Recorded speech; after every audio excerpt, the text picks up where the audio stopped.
दोस्तों नमस्कार। मैं आपको अपना इंट्रोडक्शन देता हूँ। मेरा नाम सुनील गुप्ता है और मैं नेटवर्क मार्केटिंग में पिछले 20 वर्ष से हूँ और मेरे ग्रुप में 2000 से ज़्यादा मिलियनर हैं। मैं 23 करोड़ रुपए से ज़्यादा ऑलरेडी अब तक नेटवर्क मार्केटिंग से कमा चुका हूँ। आज हम डिस्कस करेंगे कि एक सही नेटवर्क मार्केटिंग का चुनाव कैसे करें। दोस्तों, जिस तरह से एक बिल्डिंग 4 पिलर्स पे खड़ी होती है, उसी तरह एक अच्छी नेटवर्क मार्केटिंग के चारों पिलर मजबूत होने चाहिए। इसमें पहला पिलर होता है कंपनी का बैकग्राउंड। कंपनी का एक 15 साल का क्लियर बैकग्राउंड होना चाहिए, बिल्कुल क्लीन बैकग्राउंड। क्योंकि क्या है, ज़्यादातर कंपनियां 90% से ज़्यादा कंपनियां पहले 5 साल में बंद हो जाती हैं। 95% कंपनियां 10 साल में बंद हो जाती हैं और 99% कंपनियां 15 साल तक आते आते बंद हो जाती हैं। तो हमने देखना है कि 15 साल की क्लीन वर्किंग और उसके जो डायरेक्टर्स हैं, उसके जो प्रमोटर्स हैं, उनका क्रिमिनल बैकग्राउंड नहीं होना चाहिए, फ्रॉड का बैकग्राउंड नहीं होना चाहिए, उनका 420 का बैकग्राउंड नहीं होना चाहिए। दूसरा पॉइंट इसमें जो हमने देखना होता है, जो दूसरा पिलर है, वो है कि कंपनी की ट्रांसपेरेंसी, कितनी ट्रांसपेरेंट है कंपनी, कितनी ऑनेस्ट है, कितनी एथिकल है। काफ़ी कंपनियां क्या करती हैं कि दूसरी कंपनी से वो लीडर्स को परचेज कर लेती हैं और अपने यहाँ मार्केटिंग प्लान में कहीं भी फिट कर देती हैं।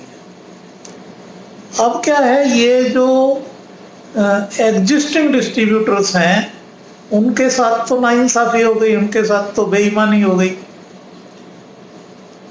तो ऐसी कंपनियों से आपने बचना है, क्योंकि जब ये इस तरह से फिट करते हैं तो एग्जिस्टिंग डिस्ट्रीब्यूटर्स के साथ बेईमानी हो जाती है। तीसरा जो इसका पॉइंट है वो है ये तीसरा पिलर, कि जो इसके प्रोडक्ट हैं वो कंज्यूमेबल टाइप के होने चाहिए।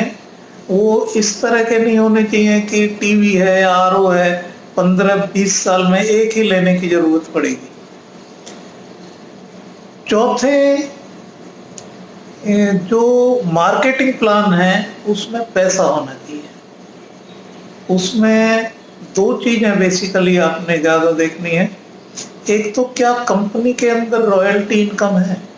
रॉयल्टी इनकम क्या क्या ये पैसा आपकी आने वाली पीढ़ियां भी एंजॉय करेंगी? क्या बिजनेस ये ट्रांसफर होता है? क्या कंपनी में रॉयल्टी इनकम है? ये देखना है। दूसरे आपने देखना होता है कि उस कंपनी के अंदर वो जो जो आपको बोनस देते हैं वो किस प्राइस पे देते हैं। अक्सर कंपनियां क्या करती हैं, मान लिया आप 100 रुपये का प्रोडक्ट खरीदते हैं तो आपको बोनस वो 50 रुपये पे देती है।